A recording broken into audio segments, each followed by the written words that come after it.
देखिए आप on passive के फाउंडिंग मेंबर हैं और ऑन पैसिव के अगर आप एफिलिएट भी अगर आप हैं तो आप ऑन पैसिव का परिवार है और हमारे भविष्य के लिए जिस टेक्नोलॉजी का निर्माण हो रहा है वो टेक्नोलॉजी जो है वन बाय वन करके अब आगे रोल आउट हो रही है और हम सभी उस टेक्नोलॉजी को यूटिलाइज कर पा रहे हैं, देख पा रहे हैं बेहतर तरीके से कि किस तरीके से हम इसको यूटिलाइज कर सकते हैं, सीख सकते हैं। और कुछ अगर परेशानी दिक्कतें आपको यहाँ पे आ रही हैं तो ये सिर्फ हम ही तक सीमित हैं, मतलब हम फाउंडिंग मेंबर तक ही अभी है, अभी तक हमने इसको पब्लिक करने का डिसाइड नहीं किया है। तो जैसे ही हम पब्लिक इसको करेंगे तो ये जितने भी ग्लिचेस आपको जितनी भी छोटी बहुत ही परेशानियां अगर आप यहाँ पे सफर कर रहे हैं तो वो सारी की सारी यहाँ से एलिमिनेट होने वाली है, यहाँ आपको कोई परेशानियां अब दिखने वाली नहीं है। तो चलिए आज पॉजिटिव नोट पे थोड़ा सा माइंडसेट पे बात करते हैं। बहुत सारा लोगों का माइंडसेट अभी भी जो है ऑन पैसिव की मुख्य धारा से नहीं जुड़ पाया है और उसकी बेसिक किसी कॉम्पिटिटिव एग्जाम में बैठ के कोई कुछ क्वालिफाई करना चाहते हैं तो आप नहीं कर पाएंगे। अगर आपको डॉक्टर बनना है तो आपको एमबीबीएस की पढ़ाई करनी पड़ेगी, अगर आपको सीए बनना है तो आपको कॉमर्स पढ़ना पड़ेगा।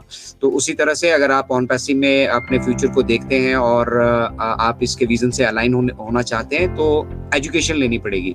एजुकेशन इन द सेंस मतलब अब आपको कोई स्कूल में एडमिशन नहीं लेना है। ये छोटी छोटी यूनिवर्सिटी जो चल रही है ना हमारी, जैसे अतुल्य भारत की यूनिवर्सिटी हमारे भटकर सर कहते हैं, उसी तरह से हमारे अपने सभी भाई बहन अक्रॉस द ग्लोब प्रयास कर रहे हैं अपनी तरफ से कि सभी को जो कुछ हमें प्रोडक्ट्स अगर मिल रहे हैं उनको कैसे यूटिलाइज करना है। कंपनी की तरफ से उनके ट्यूटोरियल ऑलरेडी मौजूद है मार्केट में, ठीक है, लेकिन फिलहाल जब तक हम ओपन टू पब्लिक नहीं हो जाते तब तक हमें फाउंडिंग मेंबर कम्युनिटी को ये चीजें टेस्ट करने के लिए मिल रही हैं। और जब ये टेस्ट करने के लिए मिलती है तो हमें इनको सीखना है कि इनमें क्या क्या फीचर्स है, अगर हमें कोई दिक्कत आ रही है तो उसको हम किस तरीके से एलिमिनेट कर सकते हैं। जैसे अभी बहुत सारे लोग हैं डायरेक्ट लिंक पे टिक करके नहीं जुड़ पाते हैं, लिंक को आप कॉपी करते हैं, ब्राउजर पे आके पेस्ट करते हैं, उसका एक तोड़ और निकल गया है। इवेंट आईडी यहाँ पे क्रिएट हो जाती है। बलजीत जी ने आज मेरे साथ बल्कि उनका एक सुजेशन भी था कि हम अपने लिंक के साथ अपना इवेंट आईडी भी सभी के साथ शेयर करें। तो अब जिन लोगों को लिंक से जुड़ने के लिए दिक्कत होती है, आप सभी के साथ इवेंट आईडी भी हम शेयर करेंगे। आप डायरेक्ट अपना ओकनेक्ट खोलिए और वहां पे आपको जैसे ही आप ओकनेक्ट पे अपना ओएस खोलेंगे, ओएस खोलने के बाद ओकनेक्ट पे आएंगे, वहां पे आपको ऑप्शन आएगी ज्वाइन इवेंट की। तो जैसे ही आप ज्वाइन इवेंट पे टिक करेंगे आपको वो इवेंट आईडी आप सभी के साथ अब डेली हम शेयर करेंगे। आप उस इवेंट आईडी को वहां पर डालिए और आपको किसी लिंक पे टिक करने की जरूरत नहीं है, कहीं पे जाने की जरूरत नहीं है। उसी इवेंट आईडी से आप डायरेक्ट जो है यहाँ पर ज्वाइन कर पाएंगे। तो वो उसका भी एक रास्ता खुल गया है। तो धीरे धीरे बहुत सारी चीजें हैं यहाँ पे जो हम नहीं देख पा रहे हैं। मिस्टर ऐश ऑलरेडी उन चीजों को टेस्ट कर चुके हैं और टेस्टिंग के बाद वन बाय वन उनको यहाँ पर हम ऐड होते हुए देखेंगे। हमारे एआई एलिमेंट की जिनकी हम बात करते हैं, जिनका हम इंतजार कर रहे हैं, basically I am very excited for that कि हमारे एआई एलिमेंट जो हैं वहाँ पे जो अब एआई फीचर्स यहाँ पे जुड़ेंगी ना, वहां से थोड़ा सा हम इस चीज को बेटर तरीके से समझने वाले हैं। तो एआई एलिमेंट्स का हम यहाँ पे इंतजार कर रहे हैं और एआई एलिमेंट से हम फोकस कर रहे हैं। पाइप था इसका है कहीं एक का तुम्हें दिख रहा नहीं, हर लाइन तोड़ी ऊपर जो देखो तो ये जो दौर है, ये दौर बेसिकली अपने पेशेंस को चेक करने का दौर है। यहाँ पर मिस्टर ऐश बहुत कुछ देख पा रहे हैं और हम लोग नहीं देख पा रहे हैं, इसलिए हमें थोड़ा थोड़ा संशय होता है। हमें थोड़ा थोड़ा ये लगता है कि यार अभी आ चुका है, नया वर्जन भी आ चुका है, पता नहीं बैक एंड पे क्या हो रहा है। पैसों का नहीं है ऐश, मिस्टर ऐश कुछ बात कर रहे हैं तो मिस्टर ऐश तभी बात करेंगे ना जब उनके पास उनका सॉल्यूशन होगा, है ना। अब जब तक वो सॉल्यूशन को वर्कआउट नहीं कर चुके हैं, कार्ड्स का भी मिस्टर ऐश ने कहा था कि हम विद इन 2 वीक्स आपके साथ शेयर करेंगे, 1 और 2 वीक्स, तो कपल ऑफ वीक्स हो चुके हैं, 15 तारीख ऑलरेडी हो चुकी है। तो नेक्स्ट टाइम अब जब भी मिस्टर ऐश हमारे साथ जुड़ते हैं तो वहां से वो प्रोग्रेस उसकी जरूर शेयर करने वाले हैं। तो यहाँ पे एक चीज हमने कल भी आपके साथ शेयर की थी, हमारे दद्दू अनिल मेनन हमेशा ये चीज हम सभी को कहते हैं कि completion is the final date. अगर हमें डेट ही चाहिए कि किस दिन ये सब कुछ होने वाला है, किस दिन हमारी जेब में आने वाला है, तो जब हम फाइनली सब कुछ कंप्लीट कर चुके होंगे, एवरीथिंग, अभी आपको सिंगल एस्पेक्ट लगता है कि भैया बटन वहां से दबाएंगे और डॉलर हमारे पास आ जाएंगे, ये सिंगल एस्पेक्ट नहीं है। इसके साथ बहुत सारी चीजें जुड़ी हैं। वो फाइनेंस सिस्टम जो हम बाहर से अभी अडॉप्ट कर रहे हैं, अभी हमारा अपना पेमेंट प्रोसेसर नहीं है, तो दूसरा पेमेंट प्रोसेसर जो हम यहाँ पे अडॉप्ट करेंगे उसको हम अपने ऑन पैसिव सिस्टम के साथ इंटीग्रेट भी हमें करना पड़ेगा। तो वहां पे बहुत सारी परेशानियां आती है। एक तो हम फालतू का एक्सेस किसी को नहीं दे सकते, और दूसरा जितनी भी यहाँ पे एक्टिविटीज हम बेसिकली कर रहे हैं, अभी आपने ओकनेक्ट का जो नया वर्जन रिलीज हुआ है वहां पे सुना होगा कि जीरो डाउन टाइम। तो बहुत सारे लोग कंफ्यूज होते भी है, बेसिकली डाउन टाइम है क्या। डाउन टाइम का मतलब होता है कि हमारे पास मतलब हम या तो हम आउटसोर्स किया गया डाटा सेंटर यूज कर रहे हैं, ठीक है, या हमारे पास सिर्फ एक डाटा सेंटर है, और जब भी हमें अपना नए वर्जन को लोड करना है तो हमें वहां पे ब्रेक देना पड़ेगा, फिर उसको अपने डाटा सेंटर पे लोड करेंगे और उसके बाद फिर हम उसको लाइव करेंगे। लेकिन यहाँ ऐसा नहीं हो रहा है। अगर हमने जीरो डाउन टाइम लिया है तो आपको ये तो श्योर हो जाना चाहिए, कुछ चीजें बोली नहीं जाती है, आपको ये श्योर हो जाना चाहिए कि हमारे पास मल्टीपल डाटा सेंटर्स ऑलरेडी हैं। मल्टीपल डाटा सेंटर्स है, इसीलिए हम इसको जीरो डाउन टाइम में कर पाए। हमने कोई मतलब आने वाले टाइम में भी ऑन पैसिव में बहुत सारे प्रोडक्ट इंक्लूड होंगे, ओईएस बैक ऑफिस में इंक्लूड होंगे, इंटीग्रेट होंगे, तो वहां पे अब किसी तरह का समय नहीं लगने वाला है, और इसी को बेसिकली चेक किया जा रहा था। तो ये अभी से थोड़ी प्रयास हो रहा था, ये नवंबर से प्रयास कर रहे हैं हम कि हम किस तरीके से इसको कर सकते हैं, क्या क्या हमारी यहाँ पे रिक्वायरमेंट है। और ये जो टोटल फाइनेंशियल फ्रीडम जिसके लिए ये स्ट्रगल हो रहा है, जिसके लिए मिस्टर ऐश अपनी तरफ से सिस्टम को तैयार कर रहे हैं, उस टोटल फाइनेंशियल फ्रीडम के दौर में सबसे इंपॉर्टेंट चीज जो है वो है हमारा ओवरऑल कंट्रोल। अभी हमें अमेजोन के सर्वर्स यूज करने पड़ रहे हैं, अमेजोन के बहुत सारी सर्विसेज जो हमें यूटिलाइज करनी पड़ रही है। और जहां तक बात आती है क्लाउड कंप्यूटिंग की, तो अमेजोन के सिवा इससे बेस्ट सर्विसेज किसी और के पास अवेलेबल नहीं है, और जिनके पास है भी उनका बहुत छोटा छोटा शेयर है। माइक्रोसॉफ्ट के पास है, माइक्रोसॉफ्ट भी अपना मतलब इस फील्ड में क्लाउड कंप्यूटिंग फील्ड में है, बट सबसे मतलब ज्यादा जो भरोसेमंद अभी माना जाता है, आज जो सबसे ज्यादा मोनोपोली अगर किसी की है तो अमेजोन की है। तो आने वाले वक्त में क्या होने वाला है, आने वाले वक्त में ना केवल हम पूरी दुनिया को जो है क्लाउड सर्विसेज दे पा रहे होंगे, बट क्लाउड सर्विसेज के साथ हमारे पास अपने डोमेन हो गए, अपनी वेब होस्टिंग होगी, और जिस तरह की भी इंटरनेट पे आप गतिविधि करना चाहते हो उन सबसे रिलेटेड प्रोडक्ट्स हमारे पास ऑलरेडी होंगे, और जो कि सास बेस्ड होंगे, मतलब सॉफ्टवेयर एज ए सर्विस हम देने वाले हैं। अब हमारे को आपको सॉफ्टवेयर खरीदने की जरूरत नहीं है, उसका जितना हिस्सा आप यूटिलाइज करना चाहते हैं उसके कुछ चार्जेस हैं, आप जस्ट वो पे कीजिए और यूटिलाइज कीजिए। तो जब सारी सर्विसेज हम कहते हैं कि एक छत के नीचे मिलेंगी, उसमें बहुत सारी चीजें इंक्लूड होती हैं। सिर्फ जो हमें ऑन पैसिव के प्रोडक्ट फिजिकली मतलब बैक ऑफिस में दिखने वाले हैं, उनके अलावा भी बहुत सारे एलिमेंट हैं इंटरनेट इंडस्ट्री में काम करने के लिए। अपने सर्वर्स होना, अपना डाटा सेंटर्स होना, अपना क्लाउड कंप्यूटिंग होना, ये सारी चीजें जो है बहुत इंपॉर्टेंट है, ताकि जितनी भी एक्टिविटीज हम यहाँ पे करना चाहते हैं वो हमारे कंट्रोल में रहे, हम किसी दूसरे के ऊपर डिपेंडेंट ना रहे। तो ये चीजें हमें तब पता लग रही है जैसे जैसे हम पड़ाव पे पढ़ते जा रहे हैं, जैसे जैसे हम आगे बढ़ते जा रहे हैं, तब हमें रियलाइज हो रहा है कि भैया यहाँ पे इस चीज की भी आवश्यकता पड़ेगी, इसको अगर हम अपने कंट्रोल में नहीं रखते हम आगे नहीं बढ़ सकते हैं।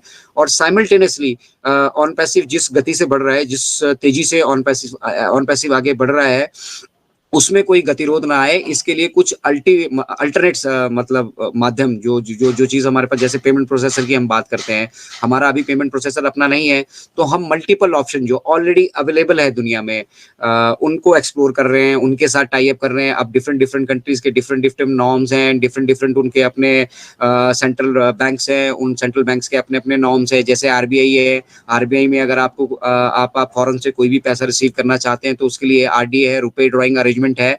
उस रुपए ड्रॉइंग अरेंजमेंट में भी बहुत सारी चीजें हैं जिनमें अभी मॉडिफिकेशन होना बाकी है। तो वो सारी चीजें हर एक कंट्री के सेंट्रल बैंक से टाई अप करके जब तक हम उसको अपने पेमेंट प्रोसेसर को फाइनलाइज नहीं कर लेते हैं, तब तक हम फोकस कर रहे हैं मल्टीपल ऑप्शंस पर। तो वही चीजें बैकएंड में वर्कआउट की जा रही है, और मुझे लग रहा है काफी सारी चीजें ऑलरेडी हो चुकी हैं, क्योंकि ओकनेक्ट का अगर नया वर्जन हमें ऑलरेडी मिल चुका है, और ओकनेक्ट के नए वर्जन को अब हम स्टेबिलिटी की तरफ देख रहे हैं। कुछ एडिट फीचर्स हैं यहाँ पे, डिस्प्ले बेटर आ रहा है, आप लोग बेटर तरीके से यहाँ पे कनेक्ट हो पा रहे हैं, जो लोग नहीं कनेक्ट हो पा रहे थे वो लोग भी कनेक्ट हो पा रहे हैं, और जो लोग अपना वीडियोस और साउंड क्वालिटी, उनकी साउंड का उनको दिक्कत आ रहा था, वो चीजें भी अब धीरे धीरे स्मूथ हो रही हैं। हालांकि आप सभी लोगों को इस दौर में जबकि हम पब्लिक नहीं हुए हैं, तो थोड़ी थोड़ी चीजें आपको सीखनी पड़ेंगी, थोड़ा सा कष्ट भी करना पड़ेगा, क्योंकि हम फाउंडिंग मेंबर है भाई। हम जो नॉर्मल हमारे साथ पब्लिक जुड़ने वाली है उनसे ज़्यादा हम रेवेन्यू में पार्टनर हैं, वेल्थ में पार्टनर हैं मिस्टर आयुष मुफारा के। तो भैया जो दिक्कतें यहाँ पे हैं, जो थोड़ा-सा डिफ़िकल्टीज़ हैं, वो डिफ़िकल्टीज़ हमें हमें फेस करनी पड़ेगी। वो हम ही तक है, वो पब्लिक के लिए नहीं है। पब्लिक को नहीं मालूम होगा कि जब हम ओकनेट की टेस्टिंग कर रहे थे या जब हमारा ऑन पैसिव का इकोसिस्टम डेवलप हो रहा था या जब हम अपने पेमेंट प्रोसेसर पे काम कर रहे थे, मल्टीपल ऑप्शंस पे काम कर रहे थे, तो हमें इस तरह की दिक्कतें आई। ये बाहर किसी को नहीं मालूम है। इसीलिए हम बाहर की दुनिया में जाने से पहले अपनी सारी चीज़ों को अपनी कम्युनिटी के बीच में उसकी लाइव टेस्टिंग भी कर रहे हैं प्रोडक्ट्स की, और बैकएंड पे जो टेस्टिंग हो रही है उनको भी कर रहे हैं, और साथ ही साथ जो हमें समस्याएं चैलेंजेस यहाँ पे आ रहे हैं उनका भी हम सॉल्यूशन ढूंढ रहे हैं। तो ये हम बहुत अच्छे से जानते हैं कि बहुत सारे हमारे भाई बहन और इंक्लूडिंग मी, मैं अपनी भी बात करूंगा, हमारे जीवन में आर्थिक परेशानी, आर्थिक तंगी तो है। कुछ जो बिजनेसेस, मैंने बिजनेस लाइन को चूज किया था कि ताकि यहाँ से मैं कुछ अर्न कर सकूं और फिर ह्यूमैनिटी की हेल्प कर सकूं।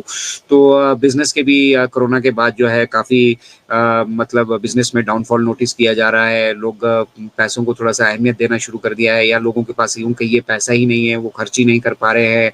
फिर ऑनलाइन का इम्पैक्ट हो गया है। मेरा गारमेंट्स का अपना बिजनेस है, मैं यहाँ पे देख पा रहा हूँ रोज मेरी शॉप का एड्रेस देके लोग 50 पार्सल यहाँ पे मंगवाते हैं, और वो सब चीज़ें अगर आप देखेंगे तो मेरे पास भी यहाँ पे अवेलेबल है। लेकिन ऑनलाइन जो है उनमें उनको ऑप्शन ज़्यादा मिल जाती हैं, वैराइटीज़ ज़्यादा मिल जाती हैं। 15 दिन की रिटर्न की वारंटी है, पहन के भी वापस कर दो, कोई पूछने वाला नहीं है।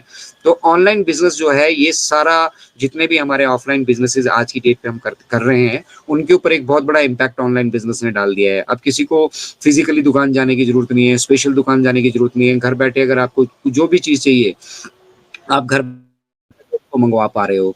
तो ये ऑनलाइन का इम्पैक्ट जो है, ये आने वाले टाइम में और ज़्यादा बढ़ेगा, और ज़्यादा इसका प्रचलन बढ़ेगा। और क्योंकि ऑफलाइन हम जो कुछ भी करते हैं वो टाइम कंज्यूमिंग भी है, और थोड़ा कॉस्टली अफेयर भी रहता है। और ऑनलाइन आपके पास ऑप्शन ज़्यादा होती हैं, और आपका समय भी कम लगता है, और आपको जो डिलीवरीज हैं वो घर घर बैठे मिल जाती हैं। तो ऑनलाइन व्यवसाय जितने भी अभी हो रहे हैं, उन ऑनलाइन व्यवसायों को करने के लिए बहुत सारी चीज़ों की ज़रूरत पड़ती है। किसी को सर्वर्स की ज़रूरत है, किसी को अपना डाटा सेंटर, डाटा बैकअप की ज़रूरत है, किसी को जो यहाँ पे प्रोडक्ट्स हम डेवलप कर रहे हैं, जैसे वेबसाइट डिजाइनिंग है, वेब डिजाइनिंग है, डिजिटल टूल्स है बहुत सारे, ठीक है। तो यहाँ पे क्या होने वाला है, on passive is going to be one stop solution for all those problems. जितने भी समस्याएं आपको नजर आ रही है यहाँ पर, मतलब जितना भी हम इंटरनेट पे एक्टिविटी करते हैं बेसिकली, उन सभी के लिए वन स्टॉप सॉल्यूशन होने वाला है। अब वन स्टॉप सॉल्यूशन तो हम रेडी कर देंगे, ऑलरेडी भी सॉल्यूशन मौजूद है मार्केट में, हम उनसे डिफरेंट कैसे होंगे? तो हम उसमें उनमें जो सबसे बड़ा डिफरेंस हम क्रिएट करने वाले हैं, वो डिफरेंस होने वाला है हमारा अफोर्डेबल कॉस्ट। हम एक अफोर्डेबल कॉस्ट पे इसको करना चाहते हैं, ये सबसे बड़ा चैलेंज है।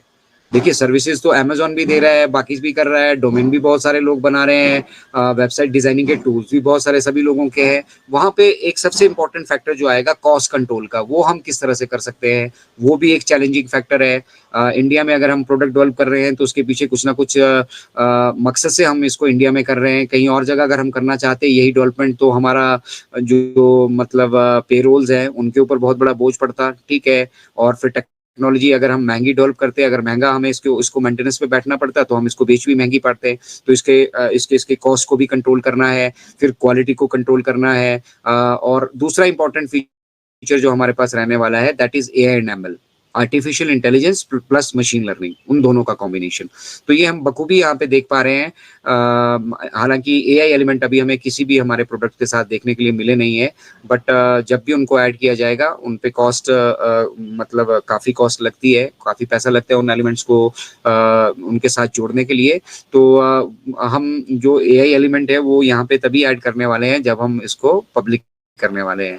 दूसरा, सारा काम तो हो चुका है, ऑन पैसिव इकोसिस्टम अपनी तरफ से बिल्कुल स्मूथली रन कर रहा है। इकोसिस्टम में जो हम प्रोडक्ट ऐड कर रहे हैं वो आसानी से ऐड हो रहे हैं, इंटीग्रेट आसानी से हो रहे हैं, ठीक है। उसके बाद सबसे जरूरी चीज थी कि मिस्टर ऐश ने कहा था 180 की स्पीड में अगर हम चल रहे हो, हमें टायर रिपेयर करना पड़े हाईवे पे, तो दैट इज हमें रोकनी पड़ेगी अपनी गति, तो उसको भी हमने अचीव कर लिया है। हमने जीरो डाउन टाइम पे, मतलब बिना कोई समय गवाए, अपने अल्टरनेट डाटा सेंटर पे हमने नए वर्जन को डाउनलोड किया, और फिर उसको लाइव करके उसको मेन डाटा सेंटर पे डाल के अब अभी मेन डाटा सेंटर पे उसकी एक्टिविटी चल रही होगी। जैसे ही वो मेन डाटा सेंटर पे आएगा, आपको ये सब चीजें बिल्कुल स्मूथ नजर